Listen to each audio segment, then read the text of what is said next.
Hello, good morning. This is Luke here at DG Weaver in Tom Pentra with a new to stock video walk around. Going to be a long one today because there's absolutely shed loads to talk about on this car in terms of technology inside, but the outside is going to be fairly normal, bar us trying to play with the summons feature on this vehicle. So this is a Kia Sportage GT Line S. First time doing a walk around with one of these cars. So obviously I've had a long play with it before starting this, and this thing is cool as hell. I'm really impressed with this. As I'm walking around the outside though, we're just double checking for any damage, dents and dings. I can see a little scuff to the front bumper there, just above that fog light. Is that going to focus for me? There you go, a tiny little thing there. Not something that I'm going to look to paint. Not on a 23 plate that's done 14,000 miles, I think it's something like that. Come across the bonnet, double check to make sure we haven't got any stone chips there, or significant stone chips should I say. Didn't expect one or two, but it looks pretty good. Passenger wing mirror, no damage.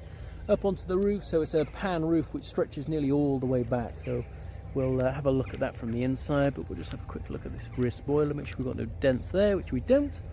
Coming back down this driver's side, let's have a look at our wing mirror. All good, and then a quick scout at this windscreen. No chips, no cracks, superb. Have a look at these wheels then. So we've got 18-inch alloy wheels. That's a little bit of muck by there rather than any damage. Driver front, so it's driver rear we started with, clean. Front passenger, same again. And we've got a clean sweep, no curb damage at all on this car. So power tailgate, so I'm going to hold down the button on the key here, and that's going to open up the boot. So we come in, we're just going to double check for any major damage from people loading bulky items.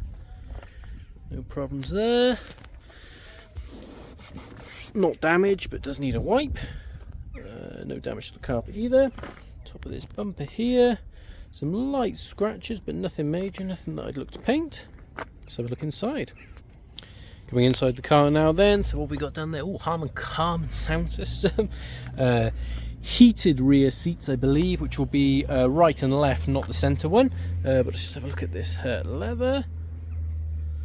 Looking good. Same on the middle. Anything exciting in here? See if it's like a Mazda. Nope, nothing exciting in there. Temperature controls as well for something, or we'll have a look at this when we've got the power on. Rear passenger side, same again. Heated seat button there. Let's have a look at the seat. No damage. That's stitching rather than a rip there, so it's a design feature. Cool. Our front passenger seat. Same as the rear. No damage. All good. Same design feature here, so stitching rather than a rip. Last but not least then, onto our driver's seat. So we've got memory seat buttons up here, an electronic front driver's seat. Sorry, electronic driver's seat. There is no front and rear driver seats. No problems there. Okay, so as I mentioned, we'll have a look at this rear seat with the power on. So heated seats, press the button, and it lights up 1 and 2. And yeah, it is. So you've got your own climate control for the rear. So that's separate to the front then? Yeah, okay, so the front, I don't know if you can see it there, so that's at 18, and then we've got rear here at 26, that's super cool. Right, has that got, yeah, that's all working as well, that's good. USB plugs in the sides of the seats here as well, so 2 of those plugs there. Got this funky design as well on the back of the headrest on these cars. I would assume it's with an iPad in mind, but that is, I don't know, what's that, about 3 inches in terms of depth, maybe a little bit less, maybe 2 inches. So if you are putting something in there, it is going to cover a fairly significant portion of the screen. But it's a nice idea nonetheless. I don't know, maybe it's designed for you to hang things off it maybe. But yeah, pretty cool. Let's have a look from the driver's perspective. Oh, should we do this pan roof while we're here as well then? Can we open that up by pressing this one, I assume? We can indeed. Oh, don't need to hold it down. And so that opens up all the way. Have a look along here. No cracks, no damage on that. All good. And obviously, then as you've just seen, the mechanism works perfectly for opening. So keyless entry and exit on this car is controlled from this button here. Okay, so press that to lock and unlock. Coming into the car now then, so we've got our electronic handbrake controlled from by here. I have no idea what a 12-volt battery reset is and why you'd need to do that, but traction control, button for our power tailgate. We did the memory seat function a little bit earlier. Electronic front and rear windows, lock the controls, central locking, power folding mirrors, I think are to be expected, and that looks like blind spot information. We'll have a look at that a little bit later on the car. Our steering wheel then, we'll just make sure we've got no major wear and tear, which we don't. Left hand side of the steering wheel is volume controls, switching, oh, and then this is to switch between your sources. Voice controls, mode, what mode are we doing? Oh, it creates some sort of shortcut there on the screen, so you probably set that up. Oh, a star function as well, so that's favourites, what you want it to jump to. Answer the phone, probably hang up as well.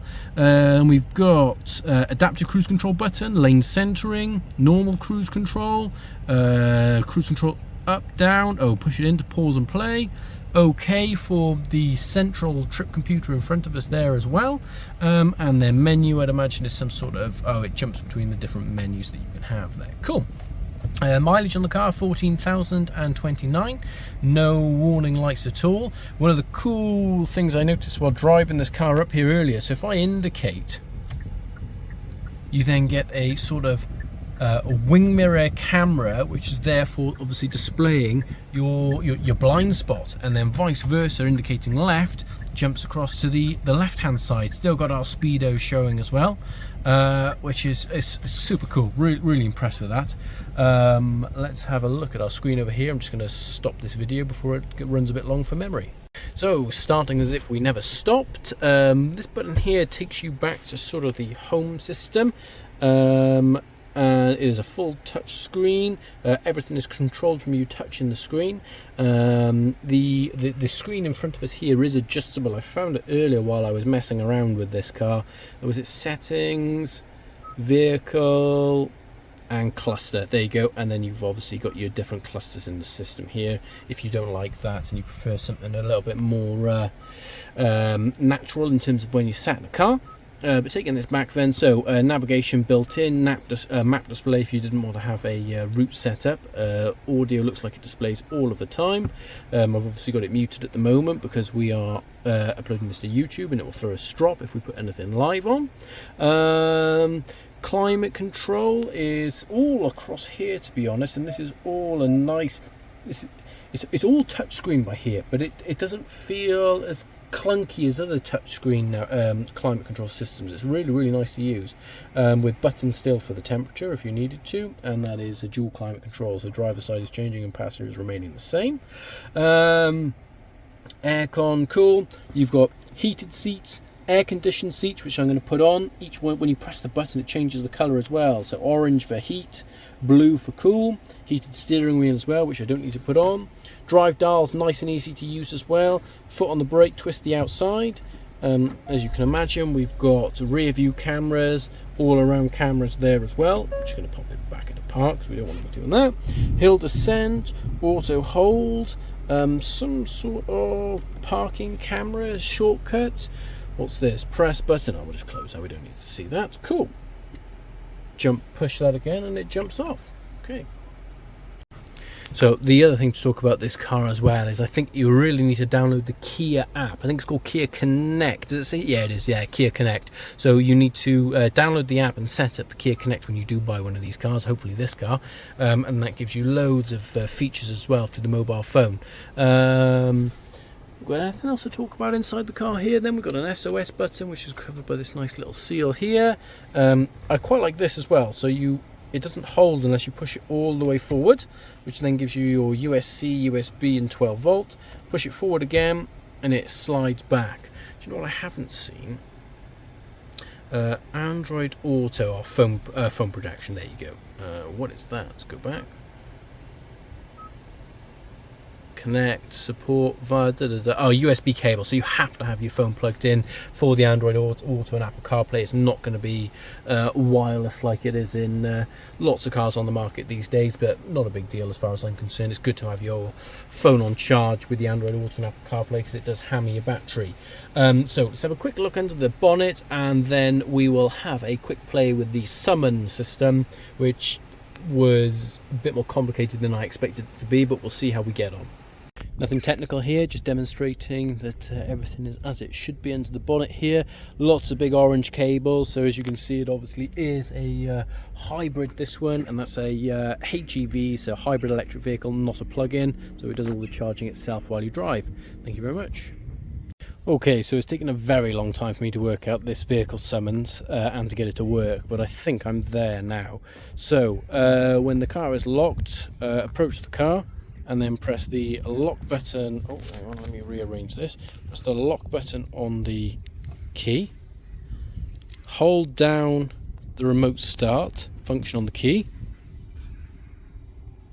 We can then hear the car kicking in, and then when I hold down summon,